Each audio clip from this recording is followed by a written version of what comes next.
안녕하세요. 한국원자력연구원 지능형 컴퓨팅 연구실의 서호건입니다. 제가 발표할 내용은 포인트 클라우드 딥러닝 기반 3D 형상 분류에 대해서 소개해드리고자 합니다. 발표 내용은 크게 세 가지입니다. 첫 번째로는 포인트 클라우드를 활용해서 형상 분류를 하는 기술을 개발하기 위한 연구의 배경, 그리고 그러한 연구를 통해서 우리가 확인하고자 했던, 특히나 포인트 클라우드의 전처리 및 샘플링이 그런 형상 분류에 어떤 영향을 미치는지 확인하고자 했던 연구 내용을 소개해드리고, 궁극적으로는 이러한 포인트 클라우드 활용 딥러닝을 어떤 분야에서 어떻게 쓰고 싶어 하는지 그러한 내용을 소개를 간단하게 해드리고자 합니다. 먼저 연구 배경입니다. 포인트 클라우드, 형상 분류, 또 그거 어디다 쓰고 싶어 하는가, 이런 주제를 가지고 말씀을 드려보려고 하는데요. 우리가 먼저 포인트 클라우드가 무엇인지를 말씀을 드리자면 점들의 집합이라고 이해하시면 될 것 같습니다. 우리가 점이라고 하면 3차원 공간에서 x, y, z 좌표를 갖고 있죠. 이게 세 가지 값을 하나의 점을 표현하는 데 쓰게 되는데요. 포인트 클라우드는 그러한 세 가지 값을 갖고 있는 점이 아주 여러 개, 수십 개에서 수백 개, 수천 개가 모여있는 집합, 그거를 포인트 클라우드, 그래서 점 구름이라고 표현을 합니다. 이러한 포인트 클라우드를 생성하는 방식은 영상, 우리가 카메라로 찍은 영상으로부터 영상 처리를 통해서 포인트 클라우드를 만드는 방법도 있고요. 최근에 가장 많이 활용하고 있는 것은 라이다라는 기술을 활용해서 측정하는 방법이 있습니다. 라이다는 Light Detection and Ranging이라는 표현의 약자로서 광학 펄스를 비춘 뒤에 반사된 빛으로부터 거리를 측정하는 시스템이에요. 그래서 우리가 레이저 포인터 같은 걸로 어느 스크린을 이렇게 비춰보면 점이 하나 레이저 포인터로 찍히죠. 그 점의 위치를 X, Y, Z 좌표로 표현한다. 이렇게 생각하시면 될 것 같아요. 그래서 어떤 사물을 향해서 레이저를 이렇게 쏘고 그 사물이 맞고 돌아오는 그 거리를 3차원 좌표로 표현하는 것이다. 라고 말씀드릴 수 있겠습니다. 이러한 라이다가 어디에 많이 붙어 있냐라고 하면 최근에는 지금 아이폰에도 붙어 있고요. 각종 센서들이 부착된 자동차, 자율주행 자동차에도 많이 부착이 되어 있습니다. 그리고 이동형 가정용 청소 로봇이라든지 또는 심지어는 드론에도 부착을 해서 공간을 인식하는 데도 많이 활용을 하고 있습니다. 그러한 포인트 클라우드를 활용해서 형상 분류한다는 것은 어떤 의미일까요? 그러니까 X, Y, Z 좌표가 수백 개, 수천 개 모여있는 그런 점 구름의 정보를 읽어서 그걸로부터 이 점구름은 일종의 어떤 형상에서 얻은 점구름에 가장 부합한다. 예컨대 이런 도너츠 모양의 점구름이 이렇게 있다고 했을 때 이게 도너츠일 수도 있고 또 반지일 수도 있습니다. 네, 이런 점군의 정보를 보고 이게 도너츠로부터 측정이 된 건지 반지로부터 측정이 된 건지를 판단하는 어떤 기계학습 모델 또는 딥러닝 모델을 개발한다는 것으로 우리가 얘기해 볼 수 있겠습니다. 그래서 아래와 같이 이제 비행기라든지 의자라든지 피아노, 책상 그리고 사람 이런 것들이 이렇게 있을 때 이런 데이터들은 아까 말씀드렸다시피 n개라고 표현할 수 있는 n개의 x, y, z 좌표로 표현된 어떤 정보가 있어요. 그걸 보고 판단을 해야 된다는 거죠. 저게 비행기인지 피아노인지 이런 걸 판단하는 그런 분류 문제라고 말씀드릴 수 있겠습니다.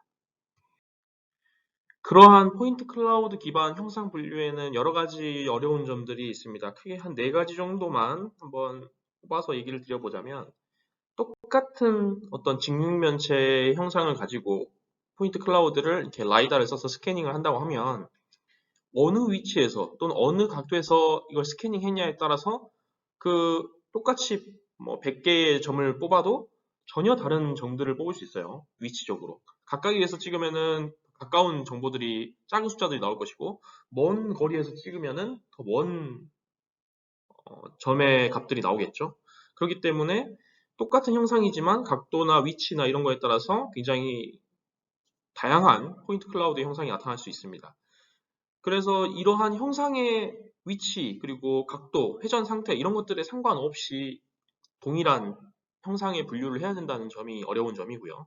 두 번째로는 그 점군, 아까 n개의 점군, 10개면 10개의 점군이 첫 번째 점의 값과 두 번째 점의 값 이런 순서들이 뒤죽박죽 섞여 있다 하더라도 결국은 포인트 클라우드는 사실 한 개의 형상에 대한 정보이기 때문에 똑같습니다. 그런데 이제 우리가 보통 데이터를 분석을 할 때는 순서라는 게 존재하잖아요. 위에서부터 아래로.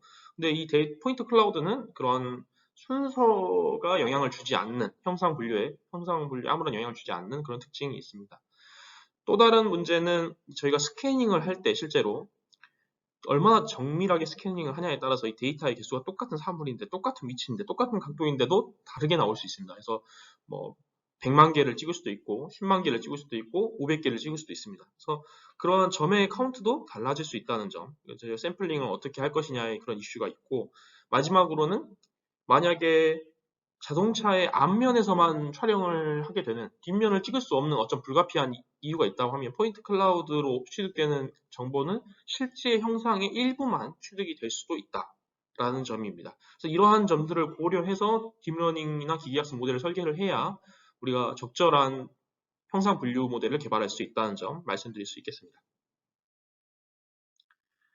우리가 포인트 클라우드를 기반으로 한 형상 분류 기술을 그러면 어디에 활용할 수 있는가 생각해 보면 가장 크게는 디지털 트윈의 가상 환경 구축 및 실시간 상호작용의 핵심 기술이다 이렇게 말씀드려 볼 수 있겠습니다. 우리가 디지털 트윈이라는 것은 실제 상황을 가상 환경 속으로 이렇게 올리고 그 가상 환경 속에서의 어떤 의사결정을 해서 다시 실제 상황에 반영을 하는 이런 계속 루프 시스템이 돌아가는 걸 생각해 볼 수 있는데요. 이럴 때 결국 중요한 것은 실제 상황의 정보를 정확하게 가상 환경에 전달하는 것이 매우 중요합니다. 그럴 때 우리가 어떤 라이다 같은 스캐너로 현장 상황을 이렇게 스캔을 하는데 단순히 1m 앞에 무언가 있음 이런 정보가 아니라 1m 앞에 의자가 있음, 1m 앞에 사람이 있음 이런 정확한 위치 정보와 더불어서 그 형상에 대한 정보까지 같이 전달하는 것이 실제 가상 환경에서의 정보를 조금 더 유용하게 활용하는 데 매우 중요하다는 것이죠. 그래서 포인트 클라우드를 통해서 단순히 형상의 위치와 형상의 모양만 측정하는 것이 아니라 그것이 어떤 형상인지까지 분류까지 고려해서 우리가 가상 환경에 전달할 수 있고 그렇게 되면 훨씬 더 의사결정이 정확도가 높아질 수 있다 이렇게 말씀드릴 수 있겠습니다. 그래서 이러한 시스템은 이제 실제로 가상 환경과 실제 상황과 실시간으로 오가는 그런 디지털 트윈 환경에서 매우 중요하게 활용될 수가 있습니다. 포인트 클라우드를 활용해서 형상 분류를 하는 어떤 딥러닝 모델, 인공지능 기술을 활용함에 있어서 만약에 저희가 직접 생산한 포인트 클라우드를 적용한다고 하면 어떤 부분들을 고려해야 될까? 특히나 전처리와 샘플링 부분들을 어떻게 하는 것이 이 포인트 클라우드 형상 분류의 성능에 좋은 작용을 할 것인가 이런 걸 확인하는 게 굉장히 중요하다고 판단을 해서 그런 연구를 수행을 했고요. 원래는 저희가 저희 연구 시설에서 촬영되는 포인트 클라우드를 수집한 자료들을 가지고 연구를 수행하고 있고 내부적으로 시뮬레이션 데이터도 확보해서 수행을 하고 있지만 다 보안 자료라서 오늘 발표에서는 제가 공개해 드릴 수가 없어서 그 모델넷이라는 공개된 포인트 클라우드를 활용해서 저희가 수행했던 내용들을 간략하게 한번 보여드리도록 하겠습니다. 그래서 저희가 고려한 전처리 조건은 크게 세 가지입니다. 랜덤 스테이트, 제로민 스테이트, 노멀라이즈드 스테이트인데요. 랜덤 스테이트는 그 형상, 포인트 클라우드의 중심 위치나 크기가 아주 그냥 다 임의입니다. 똑같은 책상이지만 뭐 10m 앞에 있을 수도 있고 크기도 뭐 10분의 1일 수도 있고 10배일 수도 있고 굉장히 다양한 형상의 조건과 다양한 위치의 조건을 갖고 있는 스테이트를 말할 수 있습니다. 그런 스테이트고 제로민은 그런 스테이트에서 그 랜덤 스테이트에서 각각의 형상의 중심점 그 각 포인트 클라우드의 중심점을 0,0,0 XYZ 값을 0,0,0으로 평균값을 0으로 만들어낸 그런 것이죠. 그렇게 되면은 이동이 된 거죠. 전체 포인트 클라우드가 다 특정한 위치로 중심점을 이동시킨 그런 처리된 포인트 클라우드라고 보시면 됩니다. 노멀라이즈드 된 포인트 클라우드는 그런 중심점 이동이 된 다음에 그 포인트 클라우드의 형상 자체를 최대 중심점으로부터 가장 먼 거리에 있는 점의 거리가 1 이하가 되게끔 정교화를 시킨 그런 모델이라고 보실 수 있겠습니다. 이제 샘플링 기법은 저희가 포인트 클라우드를 실제 현장에서 취득하다 보면은 수천 개가 아니라 만 단위로 나올 때도 많이 있거든요. 10,000개, 20,000개 이렇게 나올 때가 있습니다. 이런 것들을 샘플링을 해야 되는데요. 그거를 랜덤하게 샘플링할 때와 유니폼하게 균등한 분포를 가지고 샘플링을 할 때의 특징이 차이가 있고 샘플링 개수를 뭐 어느 개수로 할 건지 2048개로 할지 1024로 할 때 512로 할지에 따라서 성능이 어떻게 달라질 것인지 이런 부분들이 확인될 필요가 있었습니다. 그래서 이런 부분들을 확인하기 위해서 저희는 저희 쪽 자료를 쓰지만 오늘 공개해드리는 내용은 모델넷이라고 해서 공개된 40가지 형상 종류의 포인트 클라우드를 활용을 하고요. 입력은 이 40가지 종류의 형상을 갖고 있는 포인트 클라우드가 각각 n개의 포인트 점을 갖고 있고 그 n개의 점 각각 x, y, z 좌표를 갖고 있겠죠. 그런 입력 상태가 되겠고 그 입력을 받았을 때 출력은 40가지 형상 중에 하나에 해당하는 값이 나오게 됩니다. 이런 거를 분류하는 이제 딥러닝 모델 중에 대표적인 게 이제 포인트넷, 그리고 포인트넷 플러스 플러스가 있는데요. 이러한 모델들을 활용을 해서 앞에 전처리 조건에 따라서 이런 성능이 어떻게 달라지는지 살펴보면은 기본적으로 저희가 포인트 클라우드를 다룰 때 어떤 식으로 전처리를 해야 될지를 살펴볼 수 있을 거라고 생각을 합니다. 오늘 그런 내용들을 소개를 해드리고자 합니다. 먼저 사용한 데이터 세트부터 간단하게 말씀을 드려볼게요. 모델넷 40을 썼고요. 40가지 종류의 형상을 갖고 있습니다. 아래 보시게 되면은 그 라벨들이 있거든요. 항공기에서부터 엑스박스까지 해서 굉장히 다양한 40가지 형상이 있고요.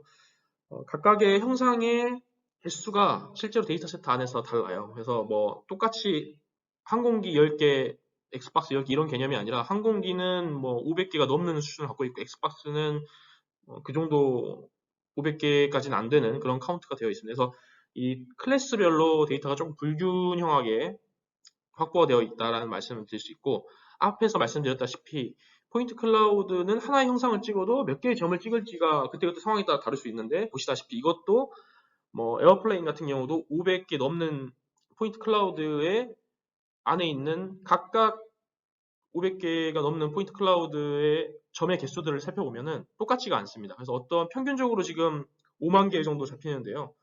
5만 개보다 더 많은 점을 갖고 있는 경우도 있고 5만 개보다 더 작은 점을 갖고 있는 경우도 있습니다. 그래서 이렇게 포인트 클라우드 점의 개수 자체도 뭐 달라질 수 있다라는 점 말씀을 드립니다. 그래서 오른쪽에 보시게 되면 이제 여러 가지 항공기 형태가 있죠. 저런 식으로 포인트 클라우드가 만들어져 있다. 이렇게 말씀드릴 수 있겠습니다. 먼저 전처리 조건부터 살펴보겠습니다. 랜덤 스테이트는 크기와 중심이 임의인 상태, 랜덤한 상태를 말씀드릴 수 있을 것 같습니다. 그래서 크기 위치도 뭐 아무데나 이렇게 각자 포인트 클라우드마다 다른 위치를 갖게 되고요. 중심점도 역시 랜덤하게 됩니다. 제로민 상태가 된다는 것은 위에 있는 정보에서 중심점, 이 포인트 클라우드의 중심점을 0,0,0으로 옮기는 작업이 되는 거죠. 좌표적으로. 보시다시피 중심점의 형상의 가운데가 모이는 것을 확인할 수가 있습니다. 노멀라이즈 된다는 말은 그 형상의 XYZ 좌표의 스케일을 보시면은 제로민 상태에서는 플러스 마이너스 뭐 100 정도의 영역들을 다 포인트들을 차지하고 있는데 노멀라이즈를 하게 되면은 이 중심 크기가 다 1, 플러스 마이너스 1 안으로 들어오는 그런 형상이 됩니다. 이어서 샘플링 기법과 샘플링 수에 따른 특성을 좀 보여드리고자 하는데요. 샘플링 기법은 랜덤과 유니폼이 있는데 랜덤은 그냥 임의의 순서대로 포인트 클라우드에서 점을 뽑아내는 거고요. 특정 카운트만큼. 그리고 유니폼은 그러한 포인트 점을 하나 뽑아낼 때 이제 유니폼한 분포가 될 수 있게끔 샘플링을 해서 뽑아내는 그런 기법이 되겠습니다. 그래서 보게 되면은 제 왼쪽에 있는 열에 있는 것이 원본 포인트 클라우드이고요. 그 포인트 클라우드를 이제 랜덤하게 샘플링하는 경우와 유니폼한 샘플링하는 경우를 이제 위에 줄과 아래 줄로 표현했습니다. 그래서 샘플링 개수가 2048개가 됐을 때, 9만 개에서 2048개가 됐을 때 형상의 어떤 차이를 보게 되면 랜덤인 경우는 좀 날개 부분들에서 표현이 좀 안 되는 부분도 있고 특히 꼬리 쪽이 굉장히 데이터가 조금 애매하게 표현되는 경우가 있습니다. 반면에 유니폼한 경우는 그러한 형상들이 똑같은 데이터 포인트 개수인데도 조금 더 잘 표현되고 있는 것을 확인해 볼 수 있겠습니다. 더 나아가 보면 512개로 다운 샘플링을 했을 때를 보면은 더 확연하게 유니폼한 경우가 전체 형상의 정보를 잘 가지고 있다. 상대적으로 이렇게 볼 수 있습니다. 포인트 클라우드의 전처리와 샘플링을 어떻게 하냐가 형상 분류에 어떤 영향을 미치는지를 확인하고 싶어서 딥러닝 모델을 활용해서 이를 검증해 보려고 했는데요. 포인트넷이라는 딥러닝 모델을 활용했습니다. 포인트넷을 간단하게 소개를 해드리자면 n개의 점이 있다고 했으면은 XYZ 좌표가 있기 때문에 n 곱하기 3의 행렬을 갖고 있는 입력값이 존재합니다. 이 입력값을 받아서 포인트넷은 가장 먼저 하는 것이 t넷을 통한 트랜스포메이션인데요. 이 트랜스포메이션의 역할은 우리가 앞에서 말씀드렸다시피 포인트 클라우드를 수집을 할 때 어느 위치에서 어떤 각도로 찍냐에 따라서 이게 촬영 데이터가 달라지거든요. 그러한 달라짐으로 인해서 성능 분류를 그런 형상 분류를 하는 것이 굉장히 어려워질 수 있기 때문에 그거를 특정한 하나의 어떤 모양새로 바꿔주는 그런 트랜스포메이션을 활용하면 그런 성능이 올라갈 수가 있을 거라고 생각할 수 있습니다. 위에서 보시다시피 구라는 숫자를 이렇게 눕혀놓고 쓴 거랑 삐딱하게 놓고 쓴 것을 다 학습을 하는 것보다 이런 부분들을 이렇게 새로 판타에 세워져 있는 모양으로 일단 바꿔주고 바꿔진 이미지를 가지고 저희가 이제 분류 성능을 분류 기능을 분류하는 딥러닝 모델을 학습을 하는 것이 훨씬 더 학습의 효율이 좋겠죠. 그래서 먼저 작업 들어가는 것이 이런 형상을 특정한 학습하기 용이한 하나의 방향성을 갖고 있는 것으로 바꿔주는 그 트랜스포메이션 해주는 것이 이제 스페셜 트랜스포머 네트워크인데요. 이것을 3차원적으로 활용한 것이 t넷이 되겠습니다. 그래서 가장 먼저 들어오자마자 데이터가 t넷을 통해서 그러한 트랜스포메이션 매트릭스를 찾고 그러한 매트릭스를 통해서 실제로 트랜스포메이션이 일어나는 거죠.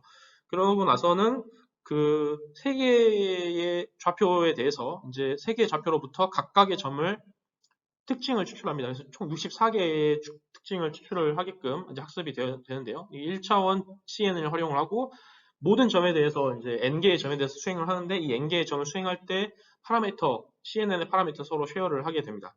그렇게 되면 이제 n 곱하기 64개의 채널이 만들어지고 이 n 곱하기 64개의 매트릭스를 한 번 더 앞에서 했던 것과 동일하게 피처 트랜스폼이라고 해서 t넷을 활용해서 이번에는 64개의 매트릭스를 만들어내고 64과 64 매트릭스에다가 곱해서 트랜스포메이션을 수행을 합니다. 그 다음에 n 곱하기 64개의 피처가 있는 매트릭스에서 64개가 아니라 이번엔 1024개로 이 피처를 확장을 하고 그 피처가 확장된 다음에 하는 것이 맥스플링입니다. 그래서 맥스플링을 갖는 거는 앞에서 저희가 포인트 클라우드의 그 포인트 점들의 순서는 상관이 없어야 한다고 말씀드렸잖아요. 이런 문제를 해결하기 위해서 이제 시메트릭 펑션이라는 걸 활용을 하려고 하는 건데 이 시메트릭 펑션의 기능은 예를 들어 맥스 함수 같은 경우에 최대값을 찾는 함수입니다. 그거는 ABC라는 값이 있을 때 ABC로 들어오든 CAB로 들어오든 결과값은 똑같겠죠. 이런 식의 함수를 이제 시메트릭 함수라고 하는데 이 시메트릭 함수의 기능을 할 수 있는 것이 이제 맥스플링이 되겠습니다. 그래서 n개의 점이 존재하는데요. 그 n개의 점에서 피처별로 아까 지금 1024개의 피처가 있기 때문에 각 피처별로의 맥스 값들을 추출하는 거죠. 그래서 n개의 점으로부터 결국 1024개의 글로벌 피처를 뽑아내고 이걸로부터 이제 MLP를 통해서 아웃풋으로 한 개의 클래스를 추출하게 됩니다. 이제 포인트넷 1의 개념이 이러하고요. 포인트넷 2는 이러한 포인트넷을 활용을 하는데 이제 조금 더 이거를 심층적으로 활용한다고 볼 수 있겠습니다. 그래서 먼저 이렇게 똑같은 어떤 포인트 클라우드의 데이터가 있다고 했을 때 그 포인트 클라우드의 샘플링을 한 번 더 하게 됩니다. 그래서 예를 들어 여기가 1024개의 점이 있다 했을 때 이 1024개 중에서 500개만, 10개만 이렇게 샘플링을 하고 그 샘플링된 점들에서 또 다른 그 근방에 있는 점들을 활용해서 포인트넷을 돌리게 됩니다. 그래서 보시게 되면 지금 여기서는 사실은 P로 표현되는데 이렇게 표현되는 것은 아니고요. 포인트 클라우드 안에서 유니폼하게 샘플링을 n개 하게 됩니다. 그래서 n개 한 것에서 그걸 중심점으로 놓고 그 주변에 그 특정한 반경 내에 있는 점들의 몇 개를 뽑아서 그룹핑을 하고 그거에 위에 포인트넷을 그대로 활용을 하게 됩니다. 그래서 포인트넷으로 추출되는 하나의 값이 나오면은 그 값을 이렇게 각각 이제 매칭을 해놓고요. 그 값을 또 다시 한 번 더 그룹핑과 포인트넷을 활용해서 또 특징을 추출하게 됩니다. 그렇게 해서 만들어진 이제 점들을 한 번 더 포인트넷을 활용해서 마지막 글로벌 피처로 만들어내고 글로벌 피처를 풀리 커넥티드 레이어를 통해서 마지막 클래스로 뽑아내는 거죠. 여기서 이제 포인트넷 2의 특징은 SSG와 MSG라는 것이 있는데요. SSG와 MSG의 가장 큰 차이는 아까 그룹핑을 한다고 했을 때 이 그룹핑을 한 개의 원의 사이즈, 이 그룹핑을 할 때의 반경의 사이즈가 한 개만 있는 경우와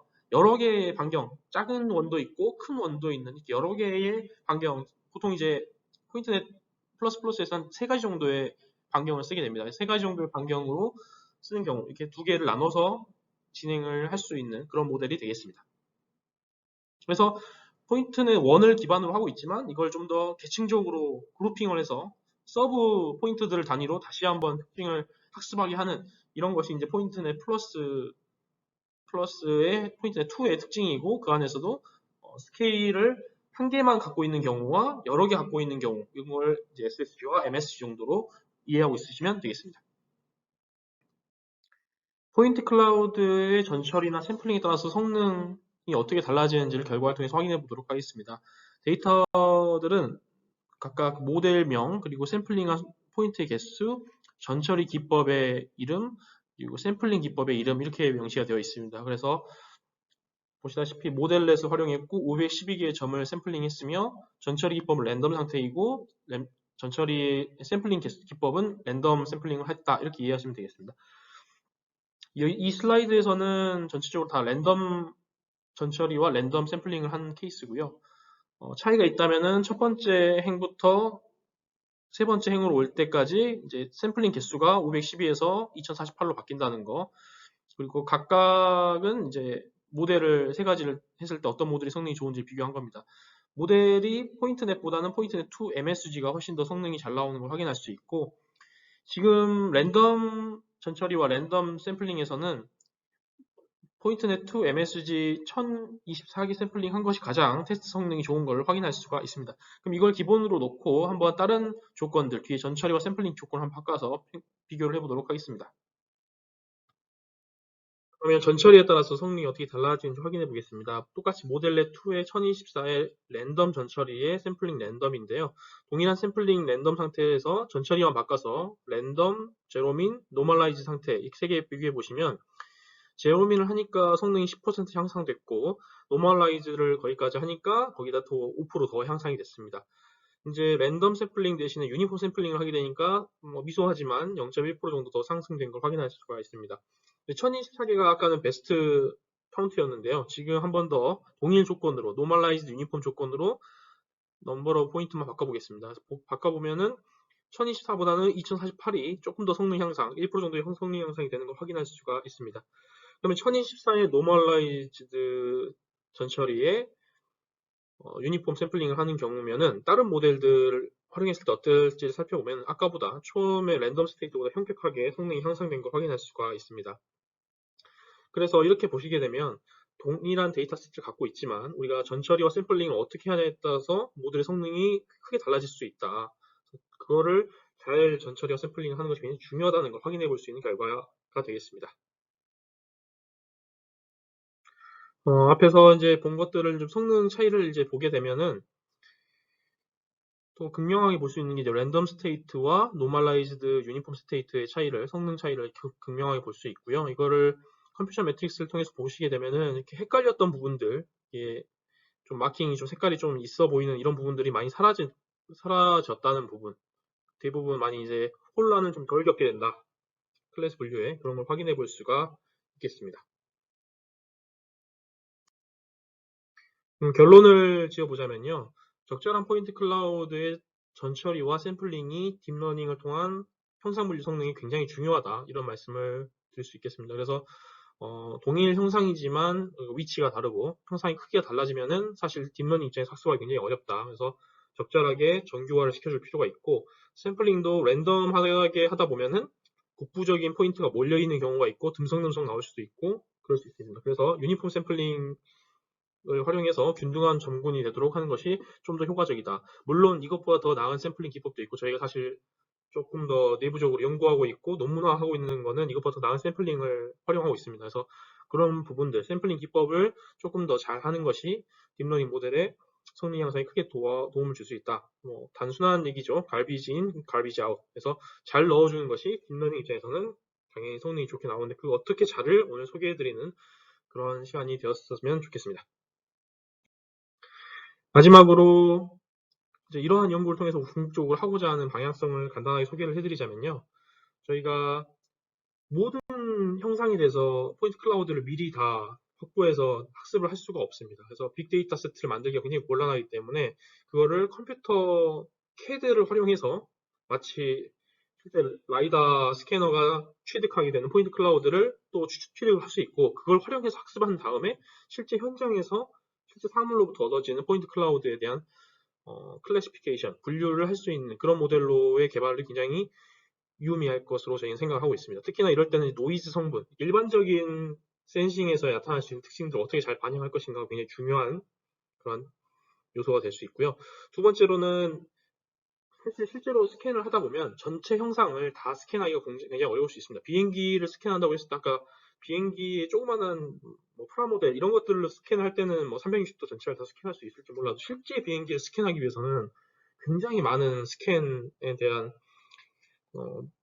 노력이 필요하기 때문에 우리가 특정한 부분, 이 어떤 형상의 시그니처가 될 수 있는 부분의 일부만 스캔을 해서 그 전체 형상의 분류에 예측할 수 있다면, 예컨대 왼쪽에 같은 이런 범퍼 특정 부분이 있는데 이거를 포인트 클라우드로 스캔을 했을 때 과연 이 포인트 클라우드로 스캔한 부분에 해당되는 차종이 무엇인가, 어느 회사 차인가, 이런 걸 구분할 수 있다면, 궁극적으로 그 차종과 어떤 차 범퍼의 어떤 모델 번호를 알 수 있다면 전체 형상을 사실은 알고 있는 라이브러리, CAD 라이브러리에서 끄집어 올 수 있고, 그것은 앞에서 소개해드렸던 디지털 트윈 환경에서 일부만 촬영하고도 전체 형상들을 유추하는 데 굉장히 큰 파급력을 가질 수 있습니다. 그래서 그러한 연구를 확장하기 위한 연구들을 수행하고 있습니다. 그래서 이러한 연구들로 더욱더 저희가 디지털 트윈을 잘 할 수 있고 효과적으로 할 수 있는 그런 기술로 나아가고자 노력하고 있습니다.